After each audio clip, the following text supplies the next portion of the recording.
Et salut YouTube! Aujourd'hui on se retrouve dans cette nouvelle vidéo dans laquelle nous allons vous présenter le toucher de chez Expressive E. Je ne suis pas tout seul, je suis accompagné de mon acolyte Olivier. Comment vas-tu mon Olive? Salut Lucas, bah écoute ça va super bien, très heureux de partager encore ce moment avec toi pour présenter ce petit contrôleur qui est très simple d'utilisation mais qui fait des choses vraiment très sympathiques, tu vas entendre ça. Excellent. Eh bien écoute, on va rentrer dans le vif du sujet tout de suite. Je vais te poser la première question. Qu'est-ce que ce produit? Alors ce produit, c'est un petit contrôleur, marque Expressive E qui est une marque française, pour ceux qui connaissent l'Osmose, c'est le clavier qu'ils ont sorti récemment. Alors ça se présente sous la forme d'un petit boîtier que l'on relie à l'ordinateur via un câble USB. C'est un boîtier qui fait entre 25 et 30 cm de longueur sur, on va dire, 8-9 cm de largeur. Et puis sur ce boîtier-là, vous allez avoir 4 éléments. Un joystick, une sorte de joystick sur lequel vous allez pouvoir poser votre main. Vous aurez accès à différents paramètres, par exemple en jouant sur l'axe X, Y, Z, en faisant basculer votre main de haut en bas, plutôt vers la paume, plutôt vers le bout des doigts, ou encore en faisant des mouvements latéraux. Ensuite, il y a 3 boutons. Un petit bouton rotatif qui permet de régler deux choses, la force d'appui, si on le tourne, ou alors qui permet, lorsque l'on appuie dessus, de bloquer le réglage que l'on est en cours d'utilisation. Je vais vous expliquer comment ça fonctionne avec un exemple sonore, ce sera plus clair. Et puis un bouton plus et un bouton moins qui vous permettent de changer de preset lorsqu'on est dans le logiciel qui accompagne le petit contrôleur.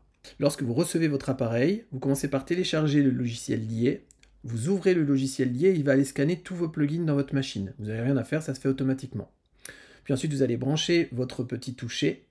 Moi, la version que j'utilise du toucher, elle s'appelle toucher SE. S-E. Pourquoi? Parce que c'est un toucher qui fonctionne uniquement avec des plugins.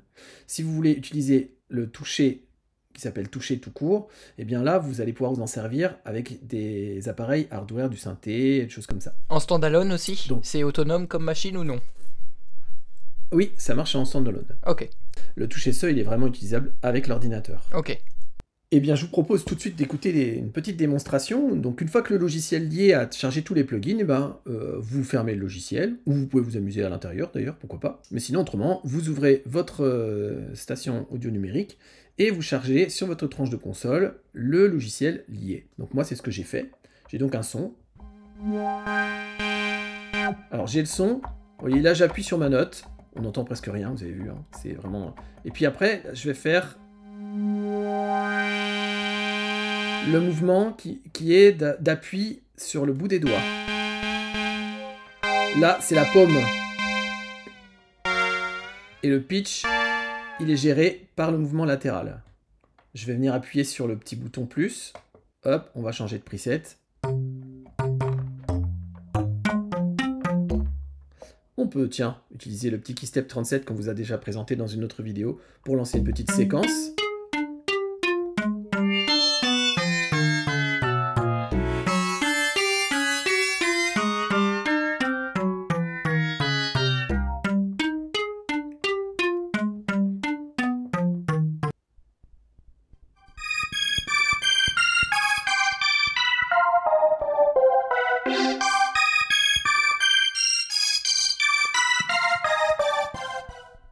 Alors moi ce que j'aime, là déjà je vais vous faire écouter d'autres choses après, hein, mais ce que j'aime c'est de pouvoir changer mes presets directement sur l'appareil. Ça je trouve que c'est vraiment un atout très intéressant, ce qui fait que pas besoin d'aller toucher l'ordinateur.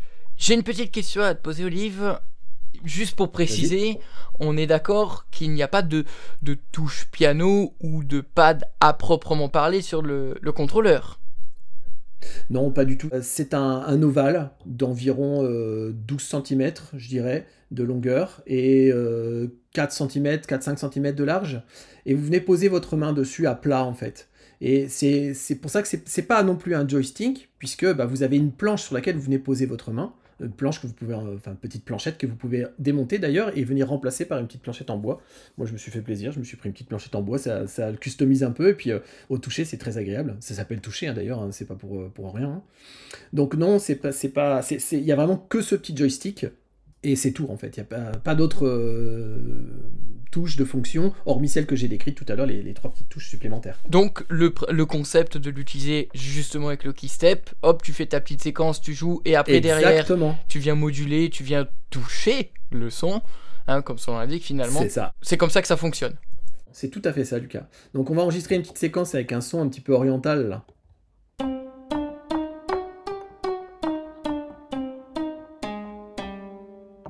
Écoutons voir ce que ça donne.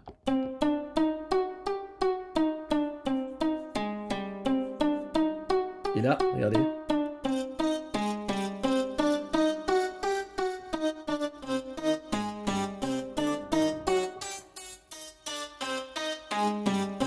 Admettons que la sonorité là me convienne. Je viens cliquer sur mon petit bouton rotatif et là j'ai lâché le toucher.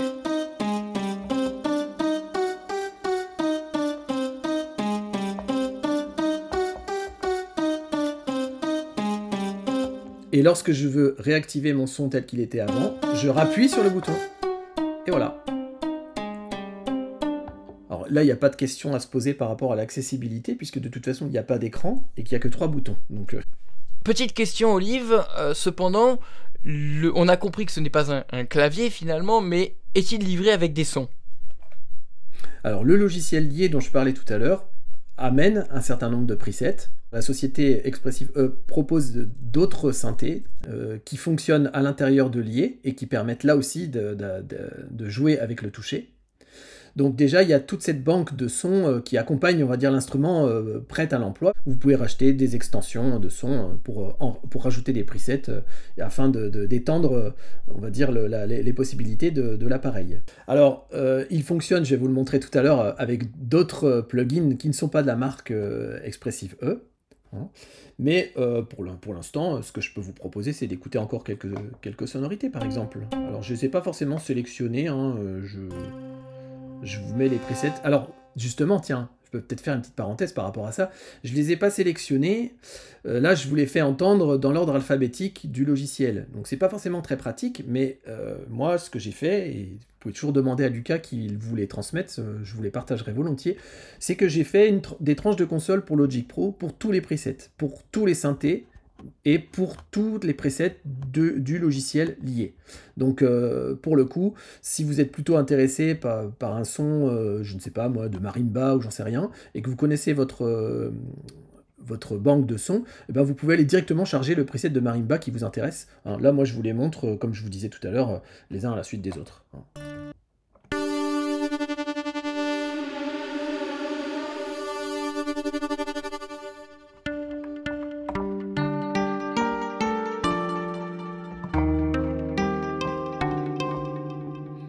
Prends cette séquence, je crois qu'elle va bien avec.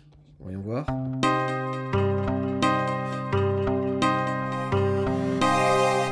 Alors vous voyez là, j'ai un... Moi ça me plaît pas, par exemple, le contrôle. Le fait que ça fasse ça, dans le logiciel, il est possible d'aller modifier. Et là, par contre, ce n'est pas accessible pour nous. Donc, bon, bah, si le son ne me plaît pas, qu'est-ce que je fais? Je passe au son suivant. La méthode la plus simple. Oui, parce que de toute façon, il y a forcément des sons qui me plairont. Quand j'entends ce son-là, je pense à l'osmose, hein, vraiment. Donc, écoutons.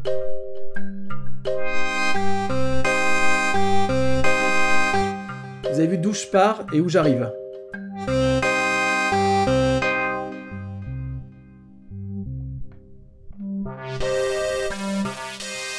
Tout ça avec le même preset. En sachant que si par exemple ça m'intéresse, hop, je le bloque. Puis je le débloque ensuite quand j'en ai plus besoin. C'est vachement chouette en fait parce que c'est comme un...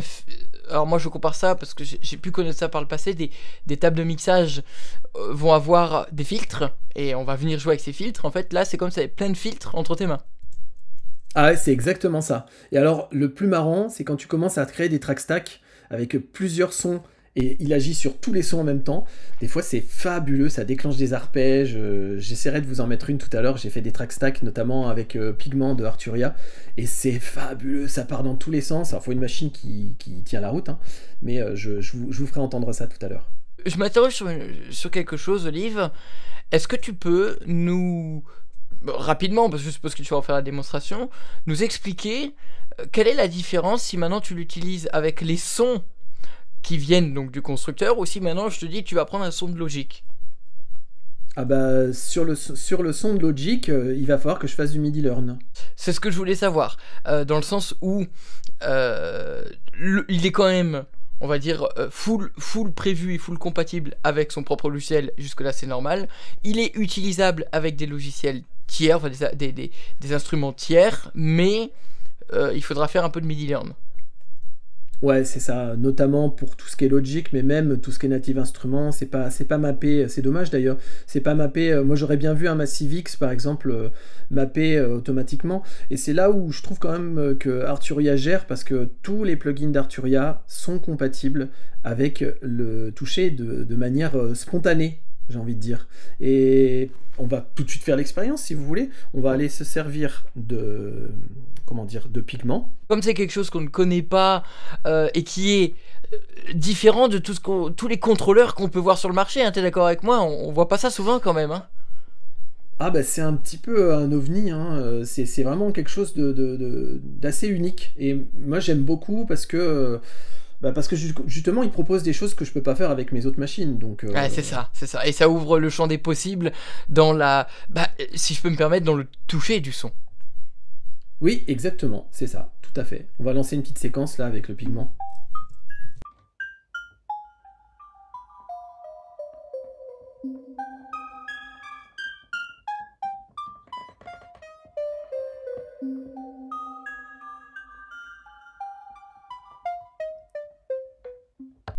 Intéressant, là je suis pas du tout avec un son de logiciel lié, je suis vraiment avec le plugin d'Arturia. Ah ouais, c'est impressionnant. Ah oui, tu as raison, on a vraiment l'impression que le contrôleur, il a été conçu pour piloter le logiciel d'Arturia. Donc là je suis toujours dans le logiciel Pigment, je vais vous faire écouter quelques petits sons, puis je vous fais entendre les petites modifications, vous allez voir, c'est...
C'est assez impressionnant de quoi tu pars et où t'arrives, effectivement. Le résultat, il est ça, hein. bluffant. Ça ouvre des paysages sonores vraiment... Là je suis sur une petite son de basse bien profonde. Je sais que t'aimes bien ça. J'adore ça, ça me fait comme penser ça. au Moog Ouais. de l'époque.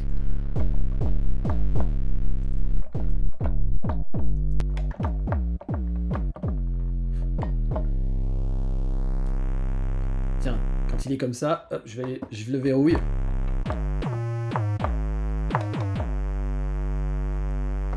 Et je le déverrouille.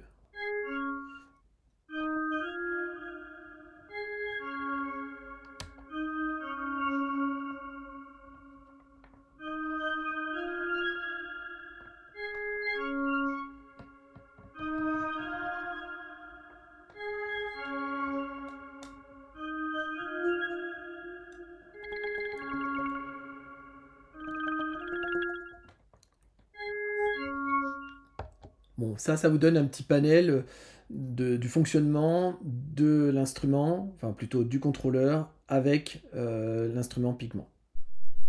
Et donc en fait, lorsque vous enlevez la petite planche qui est sur le dessus, voilà, je l'ai enlevé, vous avez accès à un petit switch qui vous permet de, enfin c'est pas un switch, c'est un petit fader un peu si on veut, et qui vous permet de rendre le contrôleur plus ou moins sensible à la force et à la pression.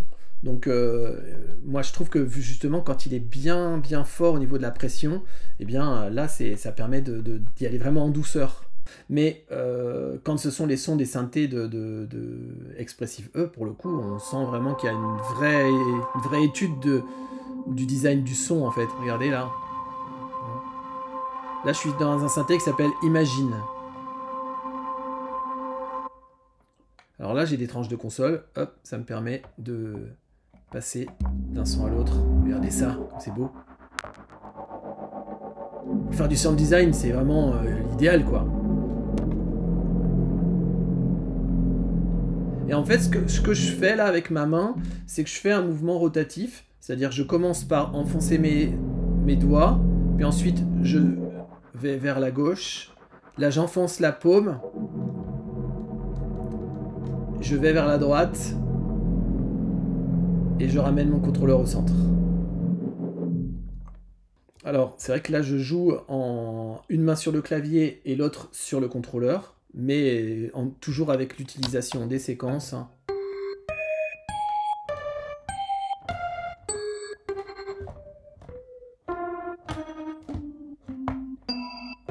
Qu'est-ce que je fais? Eh bien là, en fait, entre chaque note, je modifie la position de mon toucher. Ce qui fait qu'on a l'impression que je joue un multi-instrument, presque. Je vous le refais.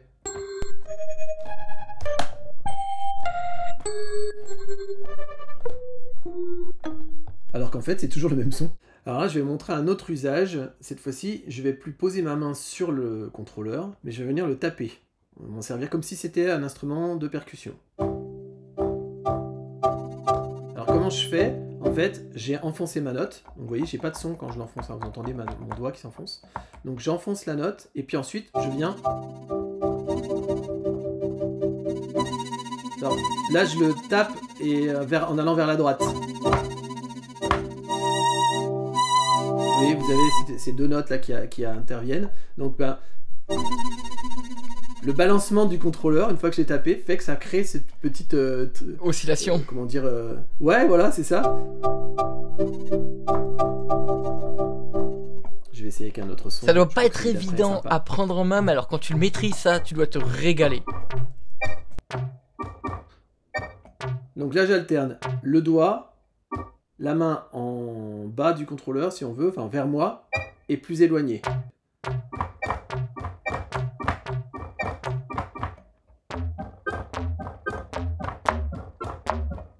C'est super. C'est impressionnant. En fait, tu peux faire tellement de trucs avec ça. On va essayer avec le séquenceur maintenant.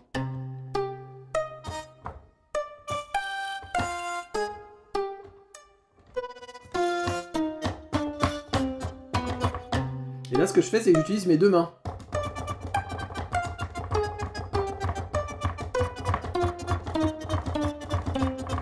Et là, je me sers de mon contrôleur comme si c'était un instrument de percussion. Alors là, c'est un exemple avec deux pistes de liés que j'ai mises en track stack. Et voilà ce que ça donne quand j'utilise le contrôleur avec. Donc j'ai fait volontairement un patch un peu en mode nappe et un patch arpégé.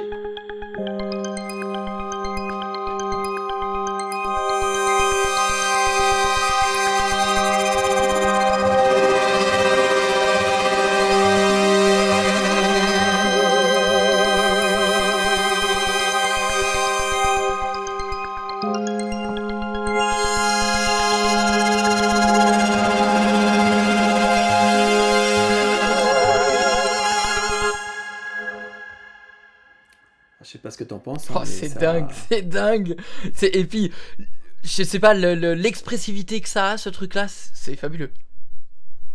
Bah, je suis bien d'accord avec toi. Et quand je l'ai découvert en écoutant sur YouTube, je me suis dit non, il faut absolument que j'acquière ce petit contrôleur au départ en me disant est-ce que je vais réussir à m'en servir, et au final, franchement, mais c'est hyper simple d'utilisation, c'est très intuitif. Moi, je ne peux que vous le conseiller, hein. Moi j'ai une question bête, mais combien ça coûte? 220 euros, quelque chose comme ça, 225 ou 200, enfin, entre 220 et 230 euros. C'est français, ça coûte pas tant cher que ça reste à peu près abordable, et c'est kiffant. Franchement les amis, là vous avez un outil qui sort de l'ordinaire, un outil d'accord, hein, qui est pas autonome, hein, il faut avoir un peu de matériel à côté, mais si vous voulez vous faire plaisir, mais allez-y, parce que c'est difficile de faire plus original, hein, je pense. Mon Olive, est-ce que tu as quelque chose à rajouter? Eh ben, merci de votre écoute, comme d'habitude. Excellent, bah merci à vous, hein, les amis, c'est vrai. N'hésitez pas à vous abonner à la chaîne YouTube, hein, et à la page Facebook pour être au courant de toutes les sorties, hein. Il y en a plein qui vont arriver, plein de projets, plein de belles choses, seul, accompagné, etc. En cuisine ou au studio, au bureau, comme à l'extérieur. N'hésitez pas également les amis à nous partager vos avis, ce que vous en avez pensé, et vos suggestions en section commentaires, que ce soit Olive ou moi-même, on passera vous répondre si vous avez des questions ou toute interrogation sur ce matériel-là. Et puis pour nous aujourd'hui c'est tout. Merci mon Olive.